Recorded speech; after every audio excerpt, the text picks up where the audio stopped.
Aprovecho para dar las bienvenidas a todos los que os estáis conectando en la Vermupedia, vuestra guía de referencia en el mundo del vermut.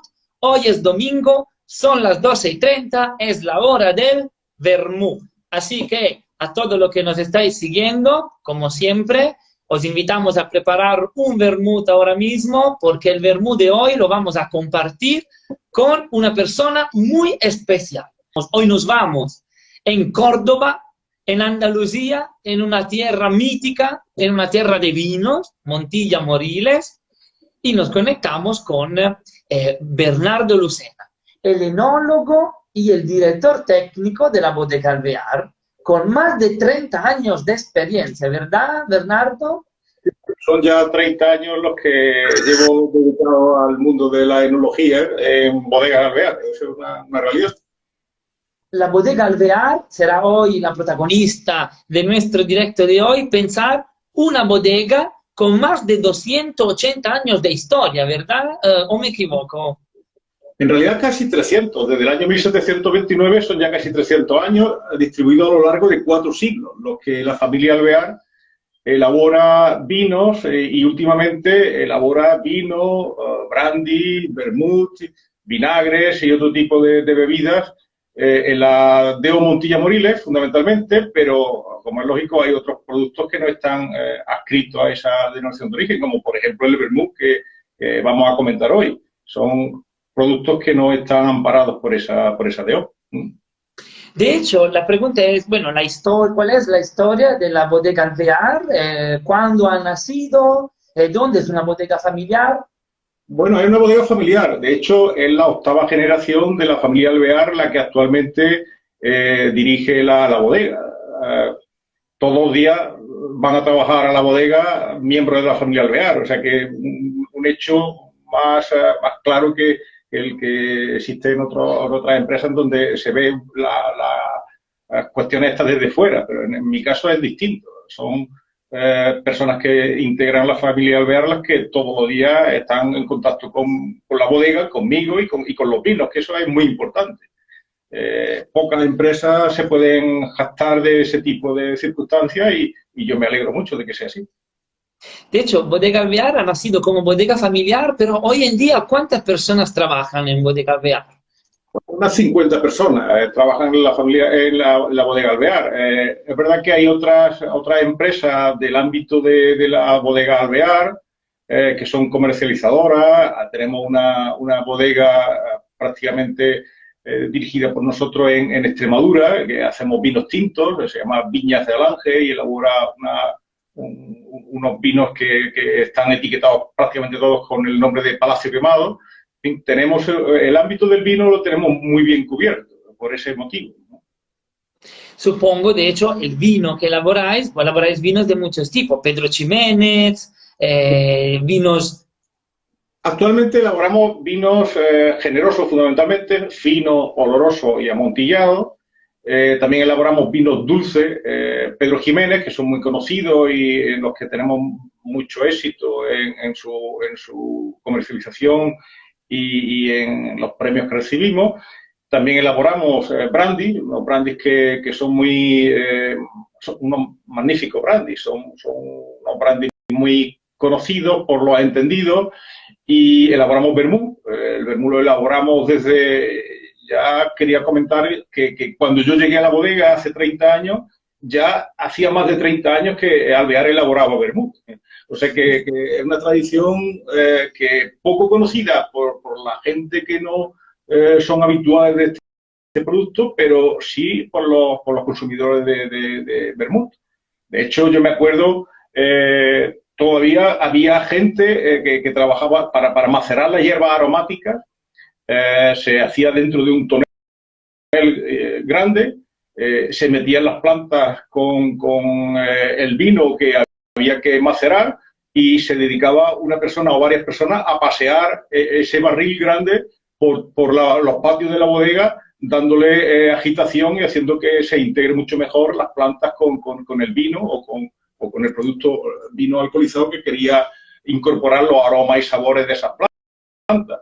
Y me acuerdo perfectamente no lo he visto yo en el momento que se ha embotellado, porque ya eso se abandonó, pero los botellines pequeñitos de 10 centilitros que todo el mundo recuerda, tú no porque eres muy joven, pero todo el mundo recuerda las monodosis de Martini y de Cinzano, pues nosotros también teníamos ese tipo de botellín con un cierre de una chapa metálica. O sea, que ese tipo de cosas las he visto yo, no se ha trabajado con eso en la bodega, pero las he visto yo todavía en la bodega, en algún almacén que otro.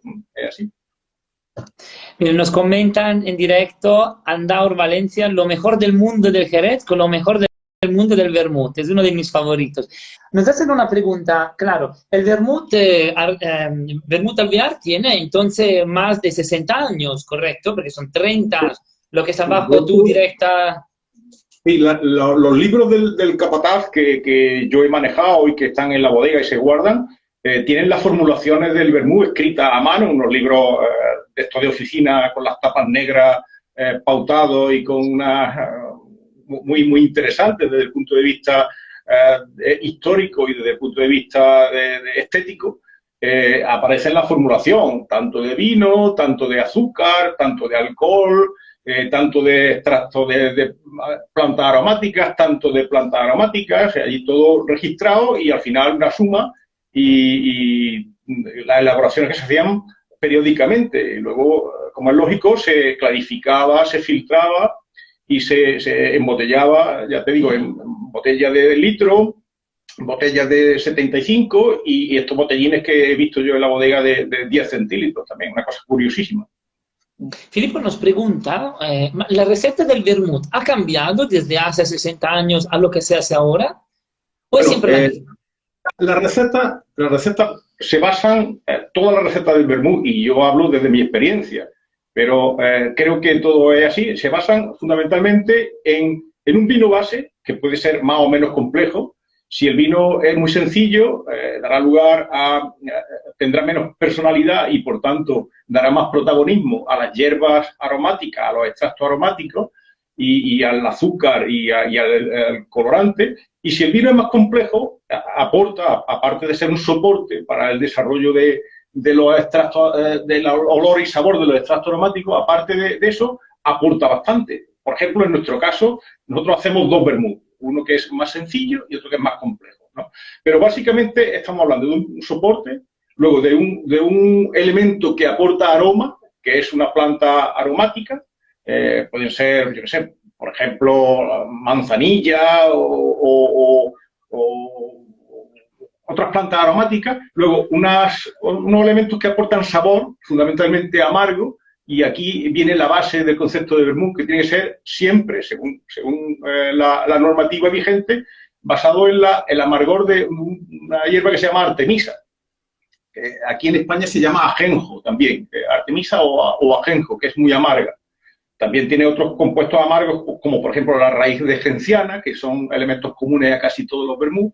Y luego hay unos elementos sápidos, que son normalmente especias, o cáscara de naranja, o raíces de plantas, como la raíz del lirio aromático, o flores, como pueden ser la flor del sauco. Todo esto se integra con el vino base, se incorpora azúcar. Los vermut que se consumen habitualmente tienen una cantidad importante de azúcar, lo que pasa es que está muy bien compensada con el amargor del propio producto. Y yo creo que casi todos los vermut conocidos que hay en el mercado tienen entre 100 y 150 gramos por litro de azúcar, que es una cantidad muy importante, ¿no? Y luego hay un compuesto importante que también aporta sabor, pero fundamentalmente aporta color, que es el caramelo. Caramelo, para que nos entendamos, del que se incorpora al flan para darle el color y el aroma y el sabor al flan. Eso básicamente es cómo se elabora un vermut. Ahora, las variaciones sobre la tipología de los vermut está en si se carga más el producto con especias, si se pone más canela, si se pone más cardamomo, si se pone más producto aromático o si se pone más amargo. Este tipo de variaciones, este tipo de compensaciones y este tipo de equilibrio hace que un producto sea más consistente, más amargo, o un producto sea más ligero. También se juega, como te he dicho antes, con la cantidad de azúcar. ¿De acuerdo? Gastroralfus nos hace una pregunta, saludamos Gastroralfus. Flor de azahar, típico de Andalucía, ¿es común en las recetas? Y yo me añado también a esta pregunta, de hecho te quería preguntar, en los botánicos que mencionabas anteriormente, ¿hay algún botánico que es típico de Andalucía que le da un corte al vermut andaluzo? Concretamente la flor de azahar, y no solamente la flor de azahar, sino también algo que es muy andaluz, no es exclusivo de Andalucía, que es la piel, la cáscara de la naranja y sobre todo de la naranja amarga. Es un integrante casi del 100% de los vermú rojos existentes en el mercado, en nuestro caso también, ¿no? Nosotros incorporamos desde hace muchísimo tiempo, tenemos un proveedor casi único de las hierbas, de las hierbas aromáticas y de las especias y de las raíces para que nosotros podamos macerar con nuestra propia fórmula. Es un proveedor de origen francés, no voy a hablar de él exactamente, pero bueno, nos suministra esto. Y aparte compramos extractos aromáticos y esencias y otro tipo de compuestos que se incorporan a la fórmula en distintos proveedores, de manera que podamos jugar un poco con una componente más amarga, menos amarga, más dulce, menos dulce, o más aromática o menos aromática. Muy bien, a todo lo que os estáis conectando ahora mismo, estáis en la Vermupedia, vuestra guía de referencia en el mundo del vermut. Hoy tenemos el gran placer de hablar con Bernardo Lucena, que es el enólogo y el director técnico de la bodega. Nos está desvelando todos los secretos del vermut alvear. Así que si tenéis preguntas o curiosidades, adelante, de ahí está el chat. Es una ocasión excelente para explorar un vermut andaluz, además. Antes mencionábamos, Bernardo, la importancia del vino en el vermut. Entonces el vermut alvear tiene esta suerte de haber nacido en una tierra de vino típico, ¿no? Con denominación de origen. Podríamos decir entonces que el vino base es lo que diferencia el vermut alvear con respecto a todo lo demás vermut españoles, o también hay algo más. Bueno, la fórmula, como te he dicho antes, es nuestra, es una fórmula. Nosotros no compramos una botella o un líquido que se incorpore al vermut y se convierta de vino en vermut. Eso no lo hacemos nosotros. Si bien es verdad que tenemos dos tipos de vermut en el mercado ahora mismo. Elaboramos un vermut más sencillo, que quizás sea, me parece que el que tú tienes ahí, que es el vermut alvear, en botella de litro, en el que se trabaja con vino que no es un vino especial, es un vino base bastante neutro, capaz de incorporar el sabor y el olor de una manera prácticamente una esponja de aroma, de sabores, olores y de dulzor. Y luego otro vermut que es más complejo, con el que sí se trabaja con oloroso y vino dulce Pedro Jiménez como vino base. Es el vermut que ahora mismo estoy yo preparando aquí para tomar. Es el vermut artesano. Un vermut que se presenta en 75 centilitros, el otro se presenta en 100 centilitros, en 1 litro, y es un vermut en el que se trabaja con un vino muy singular. Y esa originalidad es la que nosotros, Alvear, aporta a su vermut especial, como es el que tenemos. Tenemos unas cuantas preguntas. Entonces, Javier Piera nos pregunta, bueno, esta es una pregunta personal. Bernardo, ¿tú disfrutas más elaborando vino o elaborando vermut? Vino. Disfruto más elaborando vino. Entiendo que sí. El vermut, creo que a lo mejor me equivoco, pero el vermut es un producto más industrial. Es más repetitivo. Se trabaja con fórmulas. Y hay que intentar hacerlo siempre igual. El vino tiene más personalidad y cada año es distinto, cada año tiene unas condicionantes de vendimia, de climatología, de datos analíticos, del nivel de azúcar en la uva, y hay tantos vinos distintos y nosotros tenemos la oportunidad de trabajar con ellos, que la verdad que es apasionante. El vermut es más, como he dicho antes, un producto más de formulación. Se trata de que salga siempre igual, teniendo en cuenta que la materia prima debe ser lo más homogénea posible y las elaboraciones lo más reproducibles posible. Para eso nosotros trabajamos con una fórmula, con unos procedimientos y conseguimos que siempre salga igual. Esa es la realidad. Pregunta mía, ahora comentando esto, a pesar que el vino cada año es distinto, ¿se consigue hacer un vermut siempre igual o también los vermut tienen una variabilidad año tras año? Los vinos nuestros, los que incorporamos a la base del vermut, el vino oloroso y el vino Pedro Ximénez, suelen ser siempre casi iguales, porque trabajamos con un sistema genial, que es el sistema de criadera de solera, que asegura que el vino sea homogéneo. Originalmente nuestros vinos no tenían añada, ahora hay algunos que tienen añada. ¿Por qué no tenían añada? Pues porque los vinos finos siempre se elaboran de la misma manera y hay un sistema de criadera y solera que soporta las pequeñas diferencias, las vicisitudes que hay entre una vendimia y otra. Es un sistema tampón que soporta estas variaciones. Sin embargo, cuando el vermut se elabora a partir de vino sencillo, vino normalmente de sano pero de bajo grado, cada año tiene el condicionante de la vendimia, de cómo venga la vendimia. Lo que ocurre es que siempre se recurre a varias muestras y se elige de entre las muestras que se ofrecen o que se solicitan la que más se parece al patrón que nosotros tenemos establecido que va a ser el mejor. O sea, puede haber diferencias, pero son mínimas en los vinos base. Gastro Fuset y Filippo nos hacen dos preguntas interesantes sobre los botánicos y las hierbas. Anteriormente hablábamos de botánicos y hierbas. ¿Se maceran en vino o en alcohol?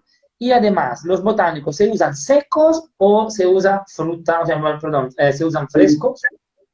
Nosotros hemos estado elaborando macerados con una disolución hidroalcohólica hasta hace poco tiempo, hasta hace relativamente poco tiempo. Ahora lo hacemos macerando la hierba, la mezcla de hierbas, de especias y de raíces y de flores, macerándolas en el vino.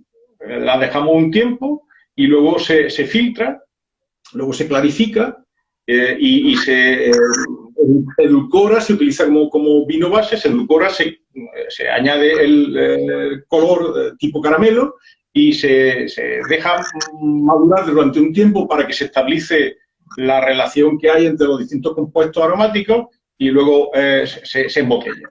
Pero normalmente se trabaja, aparte de eso se compran algunos productos que son aromáticos también, pero que son muy difíciles de adquirir en el mercado como componentes de esas hierbas. Por ejemplo, algunos destilados.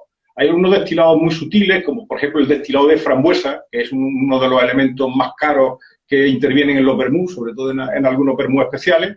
Y esos destilados de frambuesa se tienen que comprar específicamente a un productor que tenga un destilado de frambuesa homogéneo.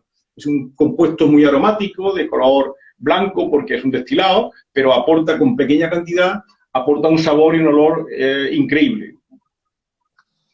Javier Pierre, contestamos entonces de paso también a tus preguntas y Sofía nos pregunta qué diferencia hay entre el vermut rojo y el vermut blanco y yo añado también a esta pregunta cuál es la diferencia entre el vermut alvear que tenemos también en las Bermudas, es lo que nos enseñabas antes, y el vermut artesano. ¿Cuál es la diferencia entre los dos? Pero, entre el vermut blanco y el vermut rojo, la diferencia fundamental es la coloración. Es verdad que se asocia los vermut blancos con aromas más frutales y de hierba y menos amargos, y el vermut rojo con aromas y sabores más amargos y más especiados. Dentro de los vermut blancos hay dos grandes grupos, por lo menos yo así lo percibo. El vermut blanco dulce, que es el alter ego del vermut rojo dulce, tiene la misma cantidad aproximadamente de azúcar, 140 a 150 gramos de azúcar, tiene la misma cantidad de alcohol, 14,5 15 de alcohol normalmente, y la diferencia es que no lleva el colorante que se utiliza habitualmente como pauta general en los vermut, que es el caramelo de mosto, es decir, mosto caramelizado por calor, o caramelo de azúcar, que es azúcar tipo sacarosa, caramelizado también por color. El caramelo no solamente aporta color, también aporta sabor. Ya sabemos lo que es caramelizar un producto en casa, en una sartén, ¿no? aporta un sabor muy intenso, también amargo. Hay que tener cuidado porque la gente cree que el caramelo aporta solamente dulzor, pero aporta una cantidad importante de amargor. Y dentro de los vermut blancos hay un vermut blanco genial, que nosotros no elaboramos, pero que está en el mercado, que se llama el vermut extra dry. El vermut extra dry es lo más delicado que hay y lo más, a mi juicio, lo más genial en el mundo del vermut. Luego, entre los el vermut de alvear más sencillo y el más complejo, el más complejo me refiero al artesano, la diferencia, aparte de ser el vino base, es que, lo he dicho antes, el vermut artesano tiene más compuestos amargos y más compuestos aromáticos tipo especias y de cáscara de naranja que el otro. El otro, el vermut normal alvear, yo creo que está hecho, en mi opinión personal, para mezclar. Cuando sabemos de antemano que un producto va a perder su personalidad, el producto es un poquito amargo, aporta bastante color y sobre todo aporta dulzor, pero al final se va a diluir con la mezcla. Sin embargo, el vermut artesano, que es el que nosotros estamos ahora viendo en la muestra. España también, Bernardo, cónsul de las Bermudas, lo tengo aquí, compartimos el vermut juntos. Para catar, se suele catar, o yo cato el vermut y lo hacemos periódicamente, compramos en el mercado todo lo que hay y comparamos, sin mezcla. Y luego, para degustar, pues yo creo, aunque no soy un consumidor habitual de vermut, lo que hago es hielo y un poquito de naranja.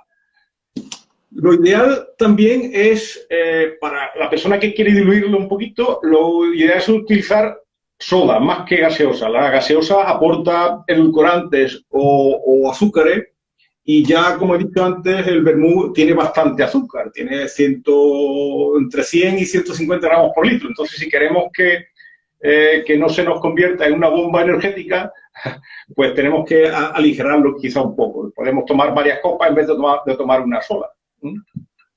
Y veo que tienes la copa en la mano. ¿Cómo se cata un vermut? Y luego, bueno, hay preguntas por aquí, nos están llegando muchas preguntas también vía WhatsApp, y luego te haré unas preguntas bastante rápidas porque vamos corto de tiempo. ¿Cómo se cata un vermut? El vermut tiene un pequeño problema, que es que tiene mucho azúcar y tiene mucho sabor, con lo que un sorbo de vermut condiciona mucho el sorbo del siguiente vermut. Entonces, yo personalmente lo que hago es catar inicialmente de aspecto, como en un vino. Se mira el color, se miran los matices, se mira si está brillante o no brillante. La brillantez está asociada con la acidez, que es muy importante para que el equilibrio se mantenga. Entonces, yo veo si el vermut tiene algún defecto de veladura. Luego, dependiendo del tipo de caramelo que se utilice, hay muchísimos tipos de caramelo. Uno que es más rojizo y otro que es más pardo. Pues si tú quieres darle un color rojizo que es muy atractivo, pues tienes que utilizar un tipo de caramelo de los que hay en el mercado. Y si quieres que el producto, que el vermut sea más pardo, pues recurre a otro. Entonces, una vez que tú has visto el aspecto, pues lo hueles y empiezan a aparecer inicialmente el vermut, aunque se toma frío, para catar no debe estar muy frío, porque si no se pierden matices con el vermut muy frío. Es verdad que si lo tienes un poco fresco, a medida que se va calentando en la copa van apareciendo matices que cuando está frío no se aprecian, pero van apareciendo a medida que se calienta. Entonces, lo que inicialmente se capta son los aromas más potentes que salen incluso con la copa quieta, sin tener que agitar la copa. De hecho, estamos todos, supongo, detrás de la pantalla, siguiéndote con el vaso en la mano. ¿Hay que dar una vuelta a la copa, al vermut, o no hace falta? Antes de dar la vuelta hay que meter la nariz para percibir los aromas más intensos. Y una vez que salen esos aromas más intensos y más volátiles, luego se puede agitar y salen los aromas más pesados, los que le cuestan más trabajo de salir. Entonces, unos son posteriores a los otros por razones de volatilidad, sencillamente razones de volatilidad. El alcohol que hay, que suele ser 15%, suele contribuir al agitar arrastra como una especie de chimenea a esos compuestos que nosotros queremos percibir, ¿de acuerdo? Entonces, si nosotros vamos a catar pocas muestras, un par de muestras, 3 muestras, 4 muestras, y además estamos habituados, podemos echarnos el vermú a la boca sin problema, sabiendo que hay que escupirlo, desgraciadamente hay que escupirlo, Perdón, me estoy imaginando que no creo que lo vamos a hacer, creo que... Bueno, yo conozco a gente que se bebe todas las muestras. Un poco complicado, pero bueno, tiene que ser así. Entonces, si son pocas muestras las que... Bueno, ya para lo que nos están escuchando, hay que escupirlo, ¿eh?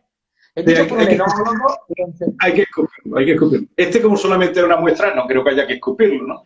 Pero si hay que catar muchas muestras, hay que escupirlo y darle un par de vueltas. Hay que empezar primero, segundo, tercero, cuarto y quinto, y luego quinto, cuarto, tercero, segundo, primero. Porque si no, como he dicho antes, el sabor de la muestra anterior condiciona notablemente a la muestra posterior. Hay que darle la misma oportunidad a todas las muestras.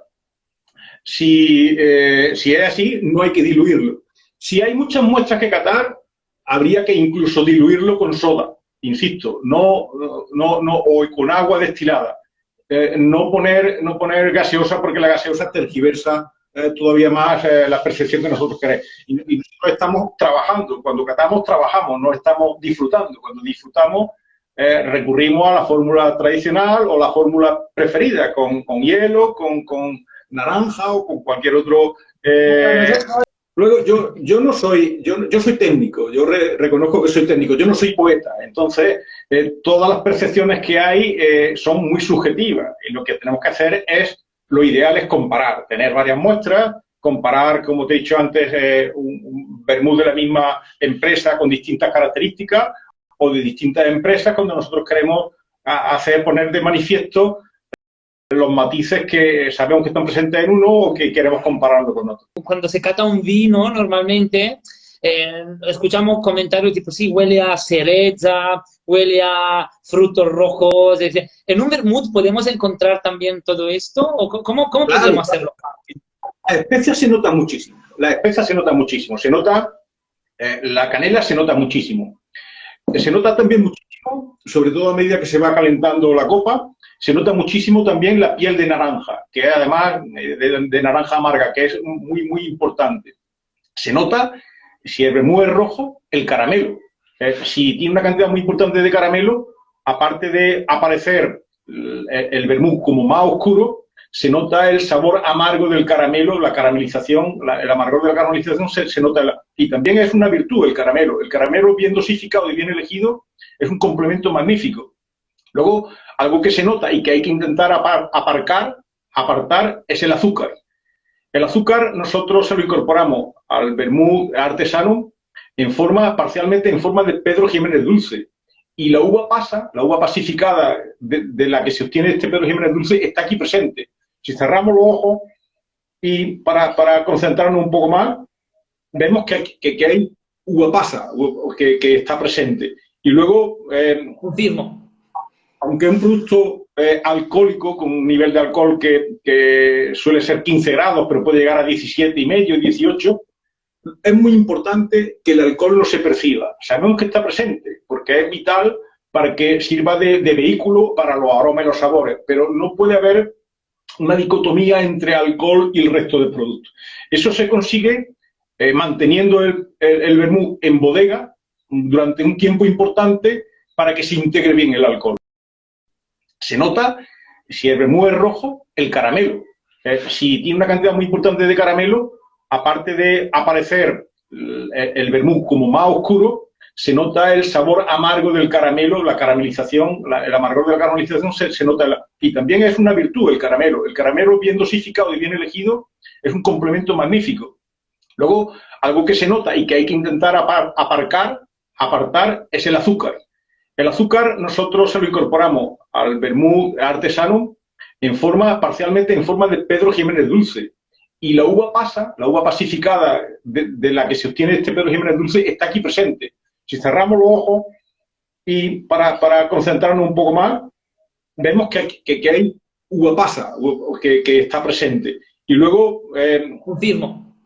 aunque es un producto alcohólico, con un nivel de alcohol que suele ser 15 grados, pero puede llegar a 17 y medio, 18, es muy importante que el alcohol no se perciba. Sabemos que está presente, porque es vital para que sirva de vehículo para los aromas y los sabores, pero no puede haber una dicotomía entre alcohol y el resto de productos.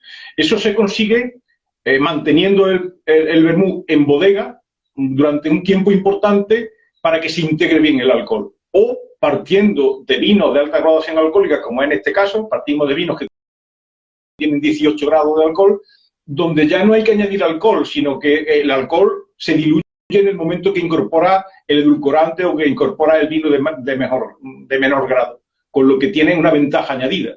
Esa es la realidad.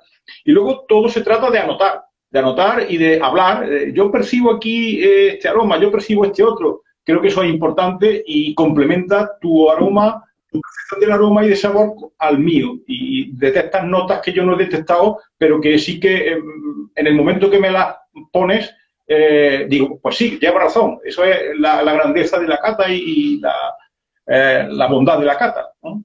Bueno, vermuteros que nos estáis escuchando, ya sabéis, tenéis deberes para hoy. Catar los vermut. Hoy nos vamos a poner finos, bueno, es el caso de decirlo. Pero, Bernardo, quizá hay que decir que los vermuteros lo tienen más fácil con respecto a los expertos de vino, porque si nosotros olemos a naranja, canela, significa que estas especies realmente están en el vaso. Mientras que en un vino los aromas de panificación, de uva pasa, esto no están realmente en un vino. O sea, no ponemos cerezas o naranja en un vino. Sí. Aquí, efectivamente, ese matiz es importante. Aquí están presentes normalmente los aromas y los sabores que estamos hablando.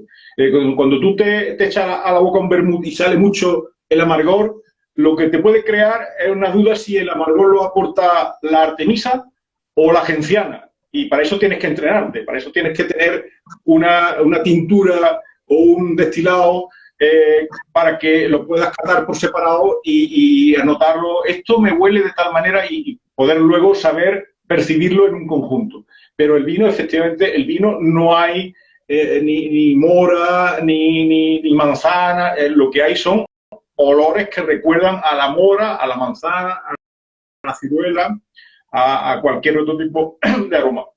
Entonces aquí efectivamente están presentes esos compuestos. Aquí se nota mucho también, por ejemplo, el sauco. El sauco es una flor que recuerda al moscatel y también está presente aquí. No sé si lo percibí. La dulzura de la flor de sauco. Flor del sauco, efectivamente. Sí. Luego también pues mira, ya tenemos para entrenar la nariz y también el gusto con el vermut. Fantástico. Bueno, aquí se nos acumulan preguntas, vamos muy cortos de tiempo. Me gustaría hablar indefinidamente. ¿Cuánto tiempo maceran los botánicos en un vermut? En el vermut alvear, ¿cuánto tiempo se dejan macerar? Normalmente un mes, hasta un mes. Hasta un mes. Hay algunas hierbas que impregnan al vino con 4 días, pero al menos un mes. Y luego aquí hemos hablado de cómo se sirve el vermut, dicho por un enólogo, así que perfecto, cómo se cata el vermut. Ahora la siguiente pregunta de Gastroralfus viene proprio de mano. ¿Hay una gastronomía típica de Andalucía para maridar el vermut alvear? ¿Hay alguna tapa típica con lo cual maridarlo, el vermut? Bueno, yo creo que el vermut es un aperitivo porque para la comida yo prefiero tomar vino. El vermut hay que tener en cuenta que es un vino aromatizado. Como tal, no es un vino, pertenece a otra familia desde el punto de vista de normativa. Pero como se toma como aperitivo, yo creo que un vermut como aperitivo se toma con algo salado o incluso amargo. Va, por ejemplo, muy bien la aceituna verde. La aceituna verde para tomar con vermut es algo muy, muy andaluz, muy cordobés, y yo creo que va muy bien. Y luego cualquier aperitivo que tenga sabor salado, preferiblemente para mi gusto tiene que ser un sabor salado, para complementar y contrarrestar el aporte tan dulce que tiene el vermut, ¿no? Tiene que ser algo que le plante un poco de batalla desde el punto de vista gastronómico o gustativo y olfativo.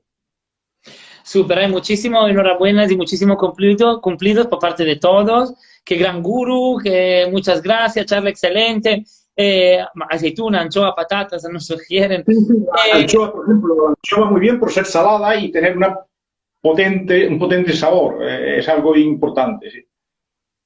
Yo creo, bueno, que vamos muy cortos de tiempo, es una grande lástima. Tengo dos preguntas, vermut y cócteles, y también vino y cócteles. Desde el punto de vista de un enólogo y productor, el vermut o el vino se toma, bueno, de tan complejidad como es el vermut de la zona de Montilla Moriles, ¿se toma solo o se puede usar el vino y el vermut en coctelería mezclándolo? Yo creo que el vermut, y no voy a descubrir nada nuevo, se utiliza muchísimo en coctelería. Posiblemente, yo no soy un gran consumidor de cócteles.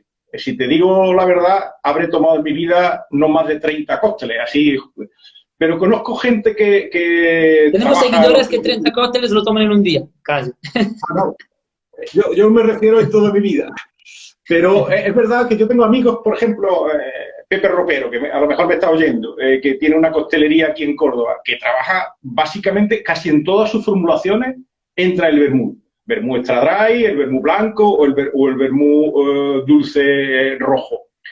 Porque aporta tanto, y yo creo que es un elemento común al 60 o 70% de los cócteles. Es una cosa real. Y por otra parte, ayuda con el sabor y el olor y el amargo que aporta a los cócteles, ayuda a dar complejidad, porque muchos cócteles son muy blandos, y yo creo que muy blandos desde el punto de vista de sabor y olor, no desde el punto de vista de alcohol. Pero son muy blandos, yo creo que aporta esa componente compleja que es necesaria para todas las bebidas, para que no sean light, no sean blandas, sino que sean un poquito más intensas en sabor y olor. Nosotros en las Bermudas, de hecho, hacemos un dry martini con el vermut alvear buenísimo. Perdón, Manhattan con vermut alvear buenísimo. Os invitamos a probarlo. Otra pregunta súper interesante, la zona de Montilla Moriles, lo hemos dicho, es famosa no solamente por sus vinos, por su historia, sino también por el sistema de envejecimiento de soledad que comentábamos antes. El vermut se envejece en barrica con la misma manera, hay una oxidación del vermut oxidativa o no. En el vermut, sí. ¿Todo esto se aplica? Nosotros habitualmente no envejecemos el vermut como tal, envejecemos el vino base que sirve para elaborar el vermut. El vino oloroso, de hecho, está envejecido al menos 2 años en barrica no, en bota.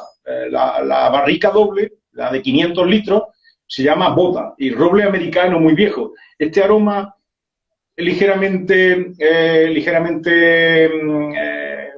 no sé cómo decirlo, a madera, que está aquí presente, sí. Lo aporta el oloroso que ha estado en la madera de roble americano. Eso es algo que también está aquí presente. Pues hay una diferencia de nivel entre unos vermut, los vermut más sencillos, muy dignos, pero muy sencillos, y los vermut complejos y premium, como el que tenemos ahora mismo, como el que tengo yo en la copa. Nos ha llegado una pregunta sobre ¿el vino en un vermut se oxida?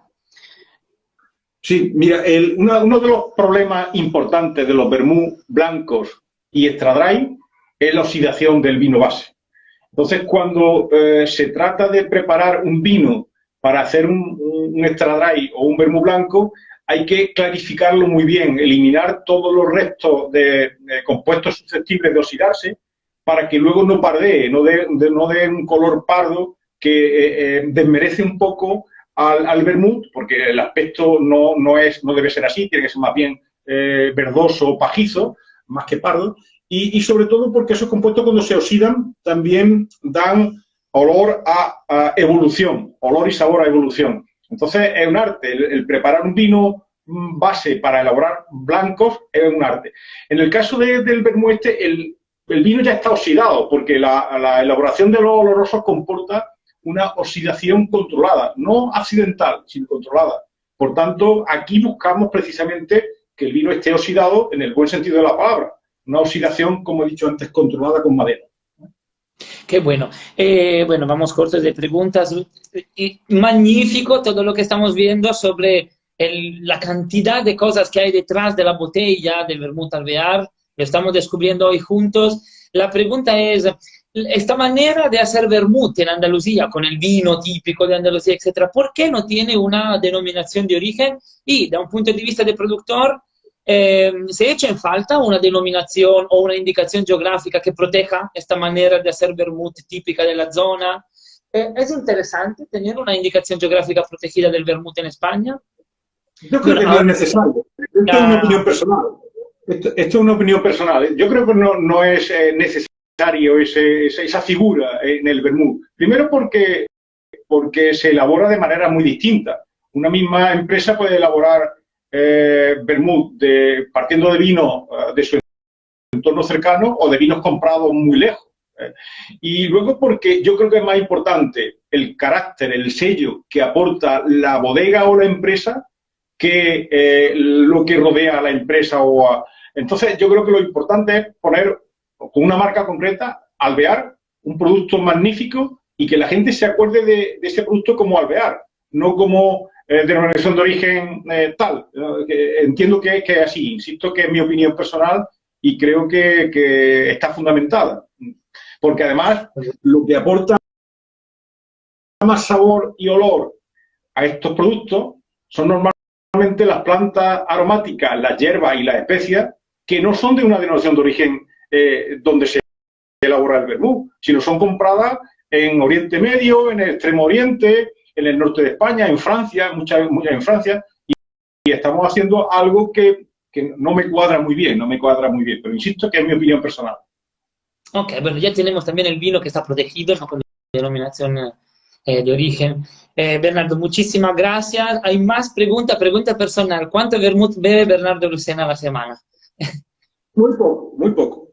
Ah, porque sí. a mí me gusta, sinceramente, muy poco. Porque yo tengo siempre vermut en casa, regalo mucho vermut, me regalan mucho vermut, pero bebo fundamentalmente vino fino. El fino CB es mi pasión. Entonces, me gustan los productos secos, los vinos secos, y el vermut tiene, insisto, 140 gramos de azúcar. Por lo tanto, el azúcar es un poco, utilizando una frase de un amigo mío, polvo a los ojos. Yo prefiero percibir las cosas más netas, más directas, más puras. Claro. Pero Laura pregunta, ¿cuánto vino a la semana bebe Bernardo Lucena? Al menos 2 copas por la mañana y 2 copas por la tarde. Yo creo que eso es mi obligación. Muy bien. Tengo que hacer catas. Y, claro, por supuesto. Y bueno, ya sabéis, vermuteros, también 2 vermut al día, a la mañana y 2 a la tarde para hacer cata están más que justificados. Y Bernardo, creo que vamos por la última pregunta porque nos hemos pasado de largo del tiempo que tenemos a disposición. El vermut en una palabra. ¿Qué es para ti el vermut en una palabra? Bueno, el vermut es una bomba aromática, gustativa y olfativa y visual. Es algo que es una realidad, a mi juicio es una realidad. Y luego, un producto muy versátil. Muy versátil, qué bueno. Ese es de hecho el vermut para un productor, un enólogo con tan gran experiencia, más de 30 años de experiencia. Bueno, lo hemos visto hoy, de verdad nos has aportado muchísimo valor, Bernardo, en esta charla de hoy. Hemos compartido el vermut de hoy y hemos descubierto de paso una bodega Alvear, que como habéis visto de historia a contar tiene muchísima, una bodega con casi 300 años de historia, con unos vinos deliciosos, un vermut al estilo andaluzo. Y Bernardo, te doy las gracias, muchísimas gracias por haber compartido con nosotros esta charla, el vermut de hoy. Esperamos volver nuevamente a conectarnos juntos para hablar más profundizadamente de las cosas y de todas las preguntas que se nos han quedado por contestar. Nosotros os invitamos a todos a probar el delicioso vermut alvear en las Bermudas. Tenemos, de hecho, el vermut alvear tradicional. Nos falta el artesano. Ahora nos pondremos las botas para buscarlo. ¿Dónde pondremos a comprarlos, vermut alvear? Pues yo creo que en todos los distribuidores. No soy una persona que conoce bien la distribución de mi propia empresa, desgraciadamente, pero estamos muy bien distribuidos. Es una realidad. Perfecto.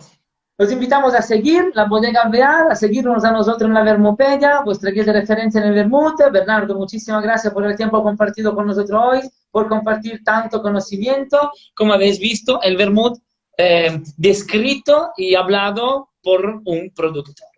Gracias, hasta el próximo vermut y nosotros os renovamos la cita para mañana.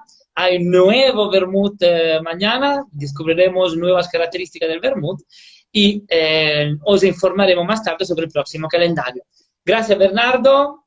Un abrazo enorme. Gracias, vermuteros. Y a todos los seguidores.